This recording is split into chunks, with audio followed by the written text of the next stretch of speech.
back, relax, and maybe get yourself a snack. Me and you gonna have a little chat about books. Hey guys! So I am here today to review 2 of the Booktube SFF shortlisted books, and I recently read these because I am trying to read a fair few of the Booktube SFF award nominees this year. I'm judging in the debut, fantasy and sci-fi categories, so I'm definitely reading all of the books in those. But I also own a couple of the books from the short fiction, so I wanted to talk about one of those today, and the other one I'm going to talk about is one of the sci-fi ones. So let's just start off with this one, which is This Is How You Lose the Time War by Max Gladstone and Amal Emotar. This is a collaborative authored book, and I don't read many of this sort of thing because I tend to find often it's quite jarring to read a book that has been done by multiple authors, but actually this one was definitely tricky to get into, but once I did, I really enjoyed it. So let's talk a little bit about this. I actually finished it last night. I started reading it a while ago, but I did sort of sit down, read a bit, put it down for ages and didn't read it, and then went back to it yesterday and finished it.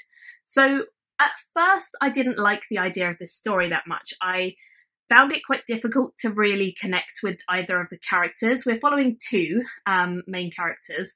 Blue and Red are their names, and they are both people who can travel through time.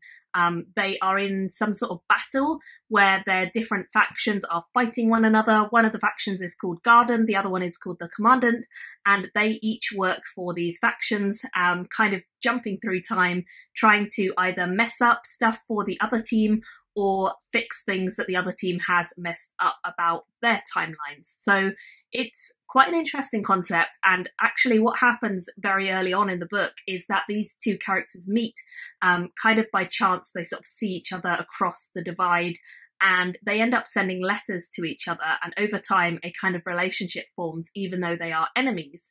So what I liked about this didn't really happen until later in the book. I think it does take time to connect with and understand the concept of this world first off, and then the characters. Each of the characters is written by a different one of the authors, so you can see Amal Emotar is blue and Max Gladstone is red, and I think they do have distinct authored voices, but it takes a while to get them established. So I found it a little bit difficult at first to really kind of get who was who and just get a little bit about their backstory. You find out a lot more about each of the characters' backstories as you go through the storyline, and the letters that they're sending, they explain a lot more about their storyline.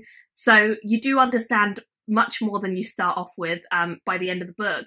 And I think it was around 40% of the way through that I really started to enjoy this. Up until then, I was kind of just reading it because it was a nominee, and I knew that other people had said it was really good. My partner really likes it, and he said it was a great one, but I just didn't really believe people at first. So I will say, if you're struggling with the beginning, maybe keep going and give it at least until about halfway, because I think about 40% is where this started to really get going. And it is a tiny book. It's only about 190 or so pages.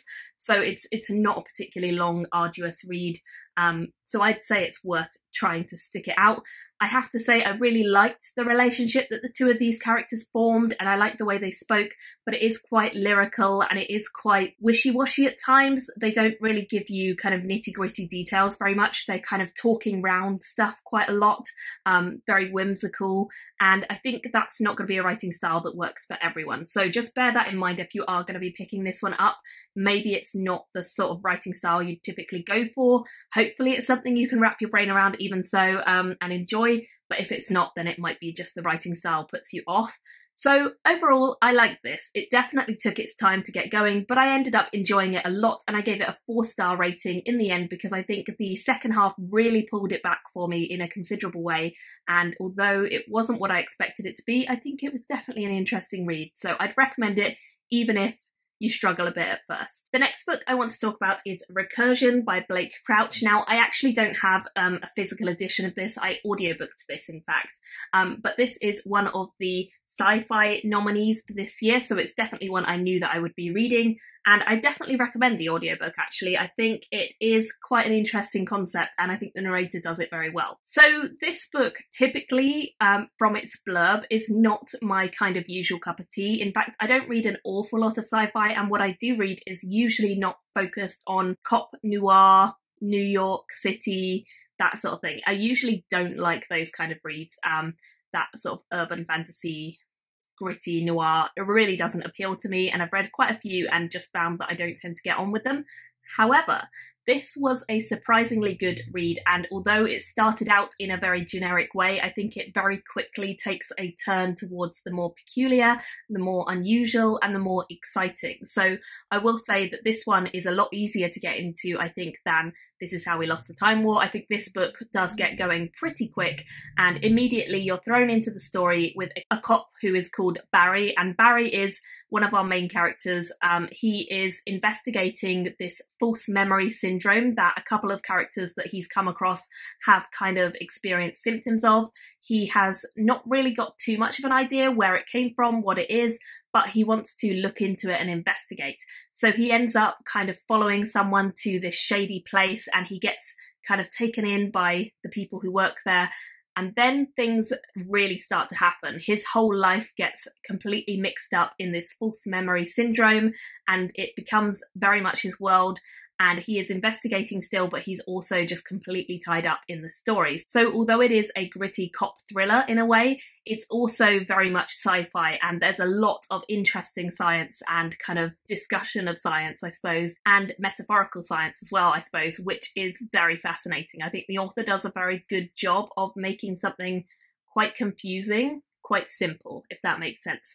He has loads of different storyline and timelines, but each of them is very distinct and feels like you can kind of get to grips with it and understand it.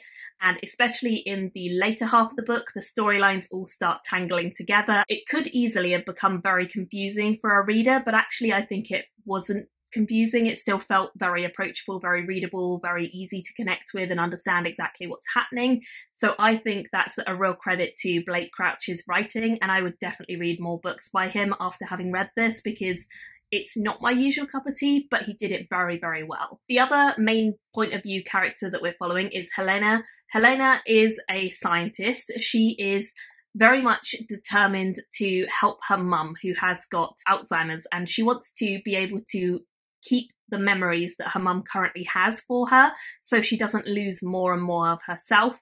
Alzheimer's is a very deteriorating disease, and so therefore a lot of patients kind of by the end, they don't know an awful lot, they don't remember an awful lot. So she is working on a way of capturing memories and being able to keep them for people who are like her mum. Now, this is all very much a genuine cause at first, but she gets quickly approached by someone who is maybe not as genuine as her. We're not sure at first, and we find out more about their story as it goes on. I think her story was fascinating. I think she gets, again, very embroiled in everything that's going on very quickly, but the two storylines, hers and Barry's, actually don't cross over for quite a lot of the book, but you just see each of their stories in tandem, and you can, as a reader, understand where it might be going, but the ending is very much dramatic craziness. I think there were some moments I predicted ahead of time, but I still really enjoyed following the threads and seeing how everything tied up together, and what happened in the end was a little bit surprising as well. I liked it, so I definitely recommend this book. I think for a story that goes with time travel, it can be very confusing. It's interesting to compare this one to This Is How You Lose the Time War, because I think that book very much focuses on characters to get you through some quite odd science. This book has more of a scientific element to it, but it also does rely on the characters. They are the ones who really grip you in, and the concept of this book I think is very fascinating. I think it's very interesting to read about the idea of a world where memories could be created or saved or re-uploaded into people's brains, and I think that the author does a great job of kind of relaying this weird concept to the reader in a way that is understandable but also very mystifying. So yeah, really enjoyed this one as well. And I ended up giving this one a 4 out of 5 stars as well. And I would definitely recommend it. So that is 2 great sci-fis that I think you guys would enjoy, both on the Booktube SFF shortlist. So if you want to get on with reading some of those, these are great ones to try out. I'd love to have your thoughts. If you guys have read any of these books, please leave them below and chat to me about them, because I would be very interested in what you have to say. And I will see you all very soon in another video. Bye guys! Thank you for watching my video today. Go pick up a book, then come back and chat with me again.